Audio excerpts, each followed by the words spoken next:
Hi hello this is S Manori good morning.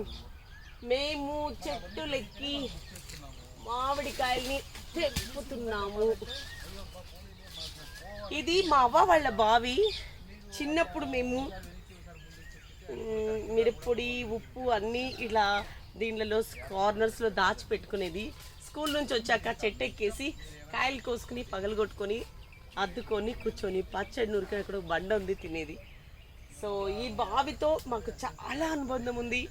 ఈ fruit ఆ fruit అని లేకుండా నేరేడు, మారేడు, చీక్కాయలు, నెల్లికాయలు అండ్ గండు సీమకాయలు అంటారు, ఇట్లా గుడ్డు గుడ్డు గుడ్డుగా రౌండ్గా ఉంటుంది, అది మామిడికాయలు. ఇది అది అని కాదు, అన్ని ఫ్రూట్స్ని, సీతాఫలం అన్నీ ఎంజాయ్ చేసాం. బట్ మన పెద్దవాళ్ళు వెళ్ళిపోయే కొద్దీ ఆ స్వీట్ మెమొరీస్ కూడా మనకు మెమొరీస్గానే ఉండిపోతుందేమో. చెట్లన్నీ వెళ్ళిపోయాయి. ఈ ఒక్క చెట్టు మాత్రం మామిడికాయ కనబడింది. ఈ ఒక్క చెట్టు మాత్రం నేను ఉన్నాను అంటూ నిలబడుకునే ఉంది. అందుకే ఇవి కాయలు ఇస్తున్నాయి. దీని స్పెషల్ ఏమంటే ఈ చెట్టుకి మందు కొట్టడం కానీ ఏమి లేదు, న్యాచురల్ ఫ్రూట్. సో దీన్ని తీసుకెళ్ళి పచ్చడి నూరుకొని హ్యాపీగా ఒక 4 months 6 months పెట్టుకుని ఎంజాయ్ చేయొచ్చు. Thank you so much. చెట్టు లెక్కగలరా ఓ సామి, పుట్ట లెక్కగలరా. Thank you so much, and this is yours, Manori.